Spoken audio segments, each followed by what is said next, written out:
How do comedians know before they go on stage if a joke's going to work or not? That's what I'm going to talk about in this episode of the Messed Up to Setups podcast. Stay tuned. Everything seems so messed up, but it's just not set up. All right, y'all. I am comedian Michael Halcomb, and welcome to the Messed Up to Setups podcast. And in this episode, I'm going to be looking at some jokes that I wrote in a previous episode, and I'm going to show you how I evaluate them. And it's this evaluation process that, as a comedian, helps me know whether the joke stands a better or worser, greater or lesser chance of working when I take it to the stage. Now, you're never going to know for sure until you take the joke to the stage and try to work it out on stage, right? And you tell it in front of people. And even then, the joke that works on one stage in one venue in front of one audience may not work in another venue in front of another audience on another stage, right? But I think you can have a higher likelihood of a joke working or not based on using some evaluative criteria. And so in this episode, I'm going to share with you a little checklist that I've created to see whether my jokes have a higher likelihood of working. All right. So if you're watching, you're going to be able to see this on the screen. And by the way, I'm going to share this over on our Facebook group, right? The Facebook group that I've launched. And so I encourage you to go check that out, right? So before I jump into this, remember, this is facebook.com/groups/the Joke Writers Lab. And if you're watching, you should be able to see this on screen. So let me show it to you. The Joke Writers Lab writing group. Now you can post some videos in there of your stand up and get feedback, or you can post jokes in there and get feedback. Nobody's stealing anybody else's jokes. And if you submit a joke and someone offers an edit, that's yours to keep, or a suggestion, that's yours to keep. That's sort of the ethos of the group. So this is the Joke Writers Lab writing group over on Facebook. And all you got to do is go over there and ask to join and answer 3 questions, and boom, you're in. So this is the Joke Writers Lab Facebook group. Now, I'm going to share on the Joke Writers Lab Facebook group this document that I'm about to show you, my checklist, my evaluative criteria for seeing if a joke is good or stands a better chance of working or not. Before I do that, let me just remind you of the jokes. And these are from an earlier episode. Now, this was recorded on a day that the Democrat Cory Booker was speaking for like 24 hours straight in the Senate. And so I got 5 jokes out of that. And I want to evaluate maybe all 5 of these, maybe just 1 or 2 of these. But did y'all hear about Democrat Cory Booker talking to the Senate for 24 hours straight this week? Imagine needing to speak for 24 hours straight to make your point. This is usually what happens when my wife says, "Can we talk?" All right, so I just want to evaluate that one. That's a long joke. It's got a long setup. And I'm going to show you how I evaluate that using this checklist. So I'm going to switch screens here. And if you're watching, you should be able to see that in just a moment. Again, this is my joke editing checklist, and you can get this for free over at our Facebook group. All right, so here it is.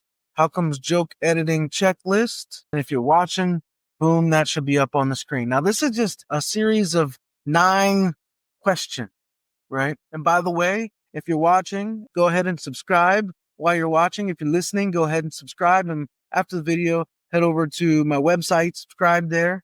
I'd really appreciate it. Follow me on social. All right, here's the 9 questions. And I'm just going to paste the joke in there.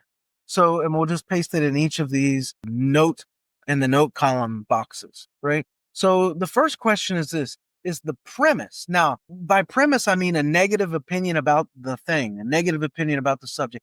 Is my negative opinion clear within the first 5 seconds? Now, I'm going to time myself real quick, see how long it actually takes me to tell this whole joke. So I got my phone stopwatch going. Did y'all hear about the Democrat Cory Booker talking to the Senate for 24 hours straight this week? Imagine, so I'm already at 6 seconds. So it's not clear. Let's keep going. Imagine needing to speak for 24 hours straight to make your point, which is usually what happens when my wife says, Can we talk? That joke took 14 seconds. So my premise, so I fail on this one. I can't give myself a check mark. I got to give myself an X. And this would give me a reason then to edit. So I'm wondering, could I just say, imagine needing to speak to for 24 hours straight to make your point. A Democrat spoke, so I could do it like this. A Democrat spoke for 24 hours straight to make his point. This week, a Democrat spoke the Senate for 24 hours straight to make his point. I mean, that's what usually happens when my wife says, "Can we talk?" So let me time myself again. Now that I've trimmed the joke a bit, here we go. This week, a Democrat spoke to the Senate for 24 hours straight to make his point. I mean, that's what usually happens when my wife says, "Can we talk?" Joke 7 seconds. And I think my negative opinion comes through. This week, a Democrat spoke to the Senate for 24 hours straight to make his point. So you can tell I have a negative opinion there, and that's what I'm going to go with. All right. So I think now I can give myself a check mark here. And then, is the funniest word last? I mean, that's what usually happens when my wife says, "Can we talk?" It might be that wife is the funniest word and needs to be the last word. So I'm trying to think how I would reword that to make wife the last word. And that's what usually happens. That's what usually happens when I hear, "Can we talk?" from my wife. It's just too wordy that way. So I think "Can we talk?" is funny.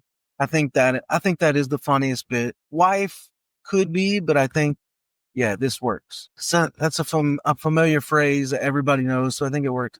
Is there a violation of expectation? So we set an assumption. This week, a Democrat spoke to the Senate for 24 hours straight to make his point. So the assumption there is it must have been important, right? This must have been serious. Another assumption, this is unusual. It's unheard of. The previous record was set by Ted Cruz at 21 hours. This is like unheard of. It's for anybody to talk for 24 hours is unheard of, but for a politician to talk for 24 hours straight is record setting, right? So is there a violation of the expectation? You think I'm going to say something political, like, wow, that's like maybe the assumption is I'm going to applaud that. This week, a Democrat spoke to the Senate for 24 hours straight to make his point. Like, he set a record, right? And I could actually shorten this a little bit to help that violation stand out more, the violation of the expectation, for 24 hours straight to make his point. I don't need the word "I mean." I could even say, sounds like when my wife says, "Can we talk?" This week, a Democrat spoke to the Senate for 24 hours straight to make his point. Sounds like when my wife says, "Can we talk?" No, not precisely what I expect. Precisely what I expect when, so here, if I put the bunch here, precisely what I expect. And you think I'm going to say something about the politician and what he did. When my wife says, "Can we talk?" Boom, the expectation is violated because I move away from the politician to my wife. So I've trimmed the joke even more. And you can see that going through these questions helps me trim the joke each time. So am I the butt of the joke? This is a really important one because I tend to want to be the butt of the joke. In this case, I'm partially the butt of the joke. My wife is also part of the butt of the joke. Precisely what I expect when my wife, so I'm in there's wife, when my wife says, "Can we talk?" So yeah, I'm part of the butt of the joke here. I think it works. Are there too many words? 18 to 22 is great. So let me see. Let me do a word count here. How many words do we have? 27. So if I could get this down to 22, that's great. This is just basic writing principles. Usually around the average American reader and speaker can follow along well to about 12 to 14 words. After about 12 to 14 words, it becomes harder to process. Your setup, if you're around 12 to 14 words, good. Have a little break or a little pause, and then you can get a few more words. Like you're almost starting a second sentence, another 12 to 14. So if we can get around 22 words, that's great. So we got 27. So I want to try to get rid of 5 words from this to see if I can get it down to 22. 18 would be even better. This week, and by the way, I heard a quote somewhere, read a quote somewhere, and I don't know if this is true or not, but Jerry Seinfeld said something to this effect that 18 is good, or 22 is good, 18 is great, or something like that. I don't know, the number's arbitrary, but it's right in that range. So I want to try to get to 22 words. So I'll see if there's any other words I can. This week, a Democrat spoke to the Senate for 24 hours straight to make his point. Precisely what I expect. My wife says, "Can we talk?" This week, so what can I get rid of here? I need to get rid of 5 words. This week, a Democrat. Do I need to say to the Senate? No. This week, a Democrat spoke for 24 hours straight to make his point. So now I'm down to 24 words. This week, precisely what I expect when my wife says, "Can we talk?" This week, a Democrat spoke 24 hours straight. This week, a Democrat spoke 20. I could just do recently, or if it was like on Monday, today is Tuesday. Tuesday, a Democrat, right? Recently allows me to do it weeks later, right? Now I'm down to 23 words. Recently, a Democrat spoke for 24 hours straight to make his point. Precisely what I expect. Precisely what I expect. When my wife says, "Can we talk?" All right, so it changes it slightly. Recently, a Democrat spoke for 24 hours to make his point. The kind of thing I expect. Try that. Kind of thing I expect. I think this is the same number of words, though. When my wife says, "Can we talk?" Let's see. We're at 23 words. I need to want to get rid of one more word. Kind of thing I expect when my wife says, "Let's talk." No, I like "can we talk" better. Recently, a Democrat spoke for 24 hours straight to make his point. To make a point. Kind of thing I expect when my wife says, "Can we talk?" I'm going to leave it there. So the target is 18 to 22. I got it to 23. I think it's pretty good. So by the way, I went back and, pasted the same thing in there. For all these, I shouldn't have done that. I should just left it the same, because the first one would have showed you the original, then the change, and then the change, and it allows you to see the joke developing. So don't do that. Just let the joke develop. So I'm going to copy this and paste it here. And then if I edit, I'm going to leave the edit. So is there a visual? Oh, by the way, I got to put my checks in. So is there a violation of expectation? Yeah. Am I the butt of the joke? Yeah, at least partially. Are there too many words? I think I'm good on that. Is there a visual or mental image? Yeah, we can visualize that. Both of them, a politician speaking and my wife saying, "Can we talk?" Or a spousal wife saying, "Can we talk?" Is there an escalation or a misdirection? Yeah, there is a misdirection, because you think I'm going to keep talking about politics, but I take it to marriage. Does the tone or persona match the joke? I think so. It matches my persona. Am I holding on to a weak joke, or B, anything that weakens the joke? I don't think so. It's just tricky getting this wording exactly right. Precisely versus kind of thing. So precisely what or kind of thing. Recently, a Democrat spoke for 24 hours straight to make a point. Kind of thing I expect when my wife says, "Can we talk?" Kind of thing I expect when my wife says, "Am I holding on to anything that weakens the joke?" I don't think so. I think I got this joke where I want it. I'm going to put it there, and that's the final, right? So I got my final joke, and that's my checklist has been filled out. Now, what I could do is take this final joke, and now I could go back through and paste it back in and run it through again. So you could see the joke develop, but now I'm going to run it through back one more time, right? So I'm going to remove my checks, and essentially it's just me just double checking my work like you would do in math. All right. Is the premise or negative opinion about the subject clear within 5 seconds? All right. So let me time myself. Recently, a Democrat spoke for 24 hours straight to make a point. Kind of thing I expect when my wife says, "Can we talk?" The joke is about 7 seconds long. I think the premise is clear within the first 5 seconds. Is the funniest word last? Yeah, I think "Can we talk" is the funniest bit. Is there a violation of expectation? Yeah. And this goes along with 7. Is there escalation or misdirection? There is an escalation, but there is misdirection. And that's precisely connected to the violation of expectation. Am I the butt of the joke? Partially. Too many words? We got 23. Is there visual image? Yeah. Is there escalation, misdirection, or is misdirection but not escalation? Is the tone, persona match a joke? For me, yes. Am I holding on to anything weak? Nah. So I can give myself, once again, check marks and all that. And I think I got myself a joke.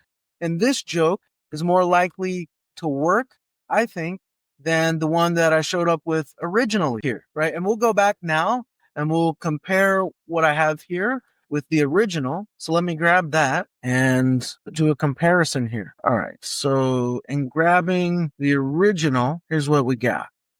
Grabbing the original, here's what we got. It's not pasting in there for some reason. Oh, there we go. All right. So for the original, the joke was 41 words long, so too long. And the funniest part was at the end, but the premise I don't think was clear, like within the first 5 seconds. It's double the words that we need. And sort of my rule of thumb is I want to have a punch every 18 to 22 words in my set. Right. And so if you think about that just in terms of minutes, right? Let's say we'll just go the middle point, 18, 22, the middle point is 20. Well, you have 60 seconds in a minute, 20, 40, 60. So I'm going for at minimum punches, 3 jokes with 3 good punches per minute. Now, ideally I'll have tags on there and I'll get 5, 6, 7, 8 laughs, but at least at minimum 3 to keep people hooked, right? So, well, I think I just said that wrong. So really so you got 60 seconds to work with and you want 4 to 6 jokes a minute. That's what I'm trying to get at.